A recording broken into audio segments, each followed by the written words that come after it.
Maraming salamat, RD Padua. Tama po ba? At 10 ng ating mga taga-parol and probation. Awi, yung parol, hindi lang pampasko. Kasi napakalaking bagay po ng tungkuling inyong ginagampanan. At mano pa kapag ang isang tao na nagkasala at nagbayad ng kanyang obligasyon sa lipunan ay mabigyan ng pangalawang pagkakataon. But through you will have a proper assessment of these convicted individuals. Kaya importante na tama ang ating assessment. Na sila'y mabigyan ng pangalawang pagkakataon sa ating lipunan. Muli, palakpakan natin ang mga taga-parol and probation. Ikaw, may probation ka. Gusto mo probation? Masaya ka na dyan. Good morning! Ay napaka-special po ng umaga natin ngayon, mga Batang Maynila, sapagkat binisita tayo ng isa sa maraming beses. And let me put that on record. Maraming beses tayong tinulungan noong panahon ng pandemya at mga ilang buwan pang nakararaan sa kasalukuyang administrasyon na ito. Tinutulungan po niyo tayo kahit na, alam nyo, there are 1,600 plus local government units. But our visitor opted to look into Manila's situation and challenges. Kaya maraming beses ko rin siyang pinasalamatan at ngayon bilang pasasalamat din natin mga Batang Maynila, meron pa tayong darating na galing din sa kanya.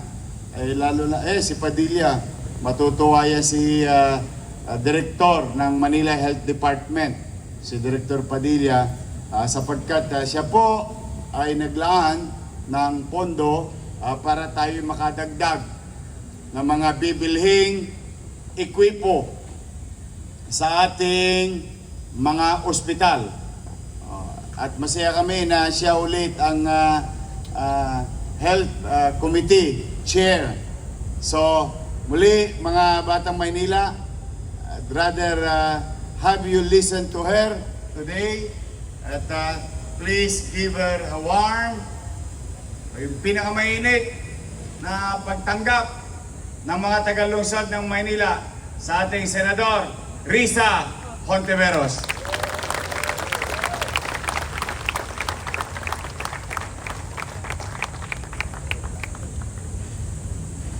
Salamat po, Mayor Isko. Palakpakan naman po natin silang muli. Magandang umaga po sa inyong lahat, mga Batang Maynila. Good morning. Hayaan niyo po akong batiin ang natatangi ang ating mga pinunong kasama natin ngayong umaga. Of course, si Mayor Francisco Isko Domagoso, ang aking kabaro at kapwa-leader kababaihan, Vice Mayor Chi Atienza, Secretary to the Mayor Letlet Sarcal, City Administrator Attorney Wardy Quintos, Chief of Staff Cesar Chavez, ang ating po mga konsehal ng lungsod ng Maynila,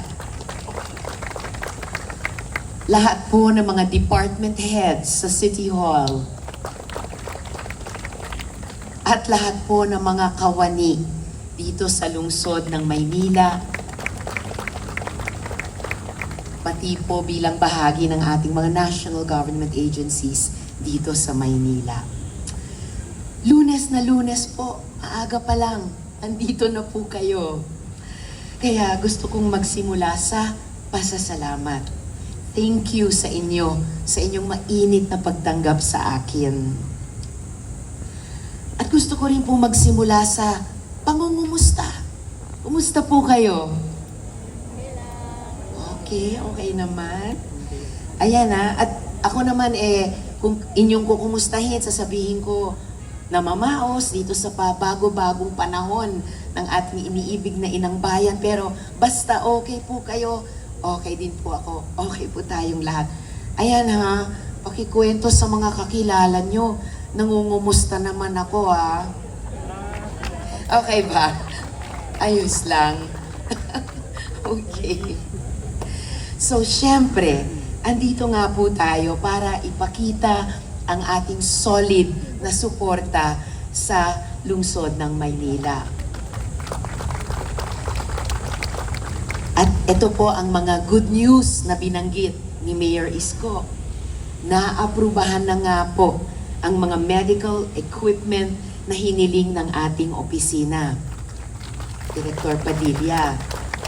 At ang mga ito po ay isang ultrasound machine para sa Santa Ana Hospital. Yun. Isa pa pong ultrasound machine para sa Gat Andres Bonifacio Medical Center sa Tondo. At isang digital mobile x-ray machine para sa ospital ng Tondo. Yay! Ang puso ko rin po ay nag-yay dahil bilang isang nanay at solo mom din, alam ko po ang kaba kapag kailangang magpa-ospital o kahit magpa-ER sa isang mahal sa buhay. Suki rin po kasi kami kasamang palad nung nakaraang mga taon, suki sa ospital, lalo na po sa bunso kong hikain. So ilang beses na rin po sa nakaraang mga taon, kahit po panahon ng pandemya, kailangan ko siyang itakbo sa emergency room kahit pahating gabi, kahit pa madaling araw. At dun tumagi ng ilang oras sa maginaw na emergency room o mainit na emergency room as the case may be, hanggat i-stabilize yung kanyang kondisyon, yung kanyang paghinga. So in short, gets ko po kayo. Gets ko po kayo, Director Padilla, at lahat po ng mga batang Maynila. Kaya, dagdagan pa natin ang good news. Nito kasing nakaraang 7 buwan na nanilbihan ako bilang chairperson ng Senate Committee on Health and Demography, sinulit ko po talaga para makapagpasa ng mga batas para sa ating kalusugan. Isa po yung Philippine Geriatric Center na malapit na pong maging isang specialty hospital para sa ating mga lolo at lola, at magkakaroon din po siya ng mga regional centers para sa pangangalaga nga po ng kalusugan ng ating mga senior citizens. Gayon din po ang panukalang batas na HOSIP, Health Outreach for Seniors and Indigent Persons. Libreng wheelchairs, hearing aids, at iba pang assistive devices para sa seniors at indigents na mamandate ang ating mga LGUs na dalhin na po ito sa mga tahanan ng ating mga seniors at indigents, at hindi na po sila kailangang pumunta sa iba't ibang mga barangay health stations o rural health units sa buong bansa. At iba pang mga batas na aayusin ang ating universal healthcare system. Gagawin po natin, promise po mga batang Maynila, gagawin po natin ang makakaya para palaging tulad dito sa lungsod ng Maynila, palaging gobyerno ang lumalapit sa tao sa oras ng pangangailangan. At hindi na po sila ang ating mga constituents sa buong bansa, hindi na po sila dapat na mamalimos ng tulong.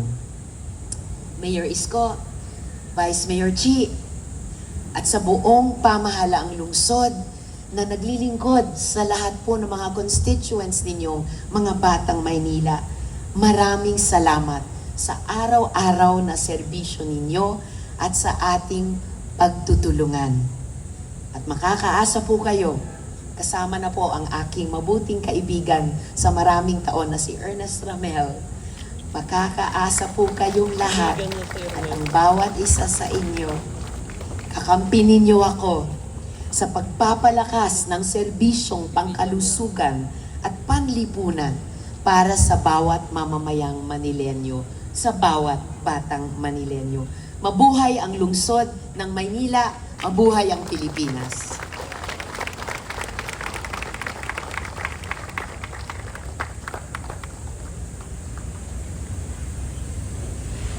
Thank you. Muli, palakpakan natin, Senator.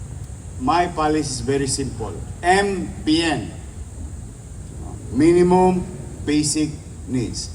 Housing, education, healthcare, and jobs. That's it. So anything na pwede natin magasta para tugunan yun, ay doon tayo pupunta. Mano pa kapag may mga tao, katulad ni Senator Risa Hontiveros, mga leader nasyonal na tutulong sa atin tungo doon sa layunin nating makapagbigay at yung pangarap nating maabot yung pagpapataas ng antas ng pamumuhay sa lungsod ng Maynila. It's the quality of life that we are investing today and to the next generation. No, for now, palakpakan natin ng malakas si Senator Risa. So sa inyong lahat ngayon, magandang umaga ulit. Another week, another day. Every gising is a blessing. Ano man ang kinakarap nating pagsubok, love life. Nadamay pa.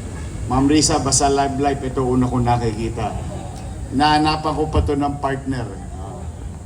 Economic, personal, family, health, forget about it. That was yesterday. What is important is today. Buhay tayong lahat. At sa lakas ng pangangatawan na pinagkaloob sa atin ng Diyos at pagkakataong ibinigay sa atin ng Diyos at ng taong bayan na maging tagapaglingkod nila. Let us excel today in the remainders of the week. Maglingkod tayo ng tapat at pwede ba, as always, hinihingi ko sa inyo, pwede ba mag-smile kayo lagi? Oh, smile is a universal act. Even though kahit hindi mo kilala, pag nakita ka agad na bungal ka, di ba? Napapangiti na. Pag nakita na yung ipin mo, o napapangiti na gumagang ang aura. Because most, if not all, people will go to this building is may problema. At tayo, ang nakikita nila na tagapagbigay ng solusyon sa kanilang kinakarap. Kaya, let's excel from it. But, for now, I wish that God will keep you healthy and safe for the remainders of the week na tayo'y naglilingkod sa taong bayan. Mag-iingat kayo. I love you.